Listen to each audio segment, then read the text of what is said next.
Vote এলেই এই সিঙ্গুর হয়ে ওঠে রাজনীতিবিদদের কাছে এক অন্যতম ইস্যু।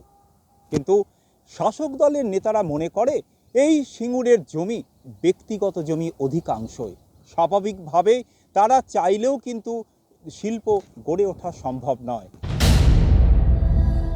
কৃষকদের চাষের জমি ফেরতের দাবিতে 2006 সালে শুরু হওয়া সিঙ্গুর আন্দোলনের জেরে টাটাদের ছোট গাড়ির কারখানা চলে যায় অন্যত্র।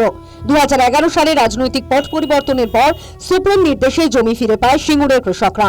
তারপর কেটে গেছে 10 বছর। স্থানীয় মানুষের পাশাপাশি কৃষকদের একাংশের দাবি, ফেরত পাওয়া জমি বর্তমানে চাষের অযোগ্য হয়ে পড়েছে।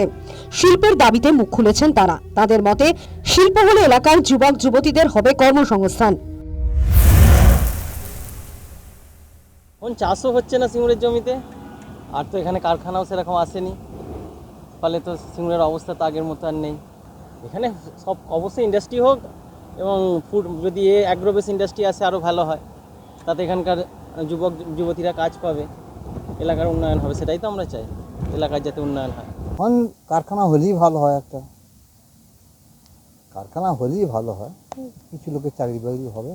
আমরা চাষাবাদ হচ্ছে কিছু কিছু জায়গায়। হ্যাঁ, চাষাবাদ হচ্ছে, যে যেমন পাচ্ছে পরিষ্কার করে চাষবাস করছে, চাষবাস হচ্ছে। সিঙ্গুরের একাংশ যখন শিল্পের দাবি করছেন, তখন আরেক অংশ কৃষির পাশাপাশি শিল্পের পক্ষে সওয়াল করেছেন। সেই 2006 আজ 2026, 20টা বছর কেটে গেছে।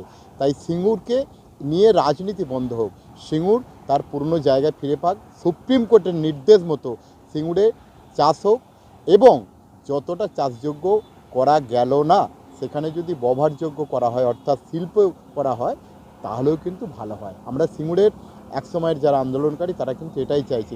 যতই ভোট আসবে, বিরোধীরা যতই সিঙ্গুর নিয়ে কুৎসা মিথ্যা অপপ্রচার করবে, সিঙ্গুরের মানুষ ততই মমতা বন্দ্যোপাধ্যায়ের পক্ষে থাকবে। এটা বারবার প্রমাণিত হয়েছে। রোডের গায়ে প্রায় লম্বা 2 কিলোমিটার জমি, 2 কিলোমিটার জমি সবটাই হচ্ছে শিল্পপতি, স্টোর মালিক, পাম্প মালিক, ধাবা মালিক, স্টোর মালিক, এই রকম মালিকদের জমি। তারা তো চাষ করবে কি শিল্প করবে তাদের ব্যাপার, কিন্তু যেগুলো কৃষকদের জমি তারা চাষ করছে। চৌঠানির পর রাজ্যে নতুন সরকার গঠন হবে। যারাই ক্ষমতায় আসুন না কেন, সিঙ্গুরে শিল্প স্থাপনে নজর দেবে বলে আশা প্রকাশ করছেন সিঙ্গুরবাসী। ভোট আসে, ভোট যায়, কিন্তু 2 দশকেরও বেশি সময় ধরে এই সিঙ্গুর ইস্যু শুধুই মাত্র উঠে আসে খবরের শিরোনামে, নেতা নেত্রীদের আন্দোলনে। কিন্তু এই সিঙ্গুর আগামী দিনে কোন পথে হাঁটবে তার উত্তর দেবে ভবিষ্যৎ। সিঙ্গুর থেকে ক্যামেরায় শুভাশিস প্রামাণিকের সাথে তাপস লাহা, নিউজ টাইম।